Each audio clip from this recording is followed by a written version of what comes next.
کسی کی عقیدت، جاہل کی عقیدت نکالنے کے لیے نا دلائل سے زیادہ اسٹائل کی ضرورت ہوتی ہے. سمجھتے ہو؟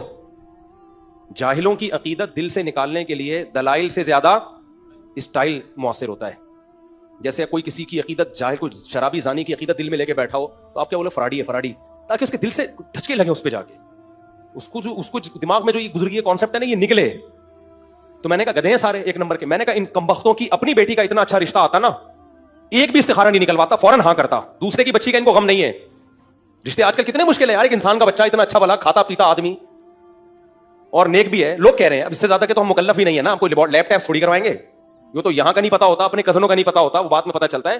میں نے کہا ہم اسباب کے مکلف ہیں، اگر اسباب سے ہمیں لگ رہا ہے، باقی علم الغیب تو میرے پاس بھی نہیں ہے. میں نے کہا ایسا نہ ہو طلاق کو تو آپ بولے مفتی صاحب نے بولا تھا، تو وہ تو کسی کو نہیں پتا ہوتا. جب ایک گراؤنڈ ریئلٹی ہے، تحقیق کروا لی قریبی لوگوں نے. میں نے کہا ایسا تو نہیں جو اس کی تحقیق کر رہے ہیں وہ بھی آپ کے خیر خواہ ہیں؟ کہہ رہے ہیں ہاں.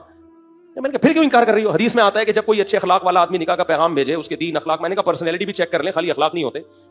تو وہ آپ کی بچی سے میچ کر رہی ہے نہیں کر رہی پرسنالٹی؟ انہوں نے کہا سب سیٹ ہے، پھر اوکے کرو. نہیں میرے بھی کالا آیا تھا، اس کے بھی نیلا آیا، اس کا بھی پیلا آیا، اس کا بھی گلابی. میں نے کہا ان کو تم نہیں کہہ سکتے تھے کہ بیچاری مسئلہ پوچھ رہی. میں نے کہا جتنے لوگوں نے استخارہ نکال کے آپ کو بتایا سارے کیا ہیں؟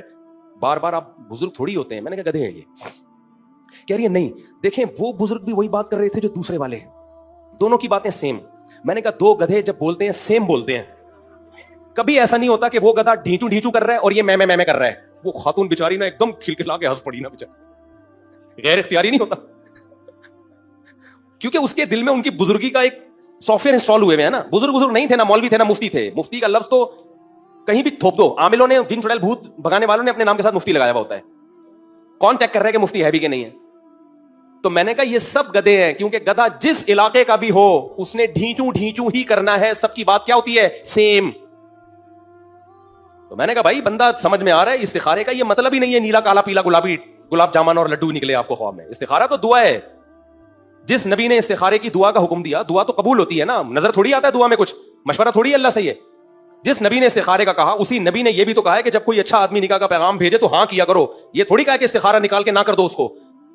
میں نے کہا ان کی اپنی بیٹیاں نہیں ہیں اس لیے ان کو فکر نہیں ہے.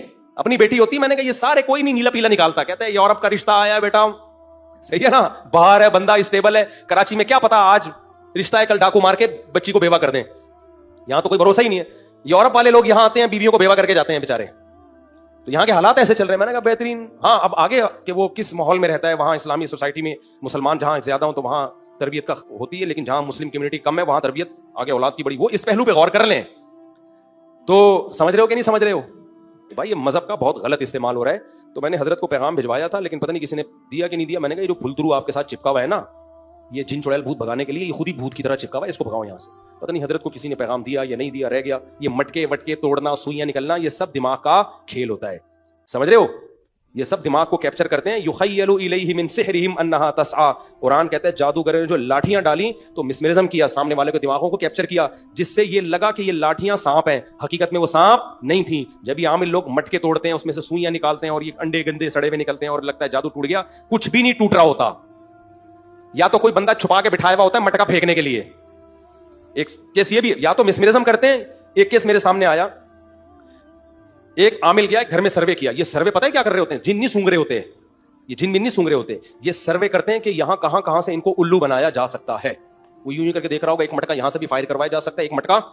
اس عامل نے یہی کیا، گیا ان کا گھر سونگا، دیکھ رہا ہے کہ یہاں لوکیشن ایسی ہے کہ یہاں سے ہم کر سکتے ہیں سب کچھ. اور بولا کیا علاج ہوگا، اور اپنے 2-4 فراڈی بٹھا دیے دیوار کے چاروں طرف مٹکے لے کے سڑے ہوئے نا، اس میں سوئیاں ہوئی ہیں جو ڈرامے بازی انہوں نے کرنی ہوتی. پھر سب گھر والوں کو بٹھا دیا، یوں عمل کرتے کرتے کرتے کرتے ان کو سیٹ کیا ہوا تھا. جب میں اشارہ کروں نا چاروں نے ایک اس ٹائم پہ مٹکا پھینکنا ہے، یہ 4 مٹکے پھینکنے. دھڑام سے مٹکے آ کے ٹوٹے ہیں، سوئیاں پتلے. اور بولا جادو تمہارا کیا ہو گیا، ختم. وہ نفسیاتی طور پہ مطمئن ہو گئے. جب نفسیاتی مطمئن ہوتا ہے تو عملی طور پہ بھی کچھ ہونا بند ہو جاتا ہے. ان کے بڑے کیا بولوں یار، مسجد کے ممبر، کاش یہ موضوع یہاں کا ہے ہی نہیں. یہ تھڑے پہ چائے کے ہوٹل پہ بیٹھ کے بیان کرنے والا موضوع ہے، ٹھیک ہے نا، چھپڑے میں اکیلے میں. کیونکہ مجھے یہاں بیٹھ کے ان کو رسپیکٹ دینی پڑتی ہے. ناملوں کو رسپیکٹ کا مطلب جتنی ذلیل کرنا چاہیے اتنا میں کر نہیں پاتا. مسجد کے تقدس اور احترام.